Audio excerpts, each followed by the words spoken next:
Martin Luther King was born January 15, 1929 in Atlanta, Georgia to Alberta Williams and Martin Luther King Sr. Growing up, he attended Booker T. Washington High School and became known for his public speaking ability as well as being such an intelligent student. He skipped 9th and 12th grade of high school. He attended the Morehouse College and graduated at 19 with a BA in sociology. He then enrolled at Crozer Theological Seminary and graduated in 1951.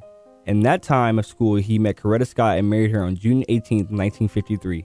They both became parents to Yolanda K., Martin III, Dexter K., and Bernice K. He also earned his PhD in systematic theology. Following, he helped organize the first major African-American civil rights movement. The peaceful protests kept on. Rosa Parks boarded the Cleveland Avenue bus and sat in the first row of the colored section. As the bus traveled, more and more people got on the bus, and the bus driver noticed many white people standing and demanded her to give up her seat, and she refused. She was arrested and found guilty for violating the Montgomery City Code.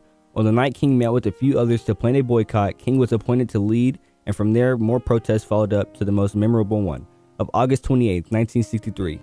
He drew 200,000 people to the Lincoln Memorial where he gave the I Have a Dream speech. Because I have a dream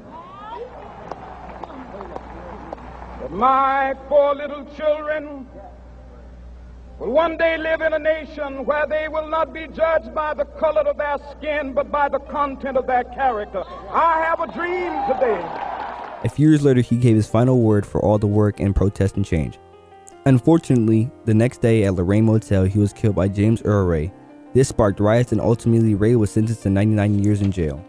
Today, King is remembered for his great impacts of equal rights and is a widely known African-American leader of his era. He is honored with federal holiday and named after many schools, buildings, and a memorial. When we allow freedom ring, when we let it ring from every village and every hamlet, from every state and every city, we will be able to speed up that day when all of God's children, black men and white men, Jews and Gentiles, Protestants and Catholics, will be able to join hands and sing in the words of the old Negro spiritual, free at last, free at last.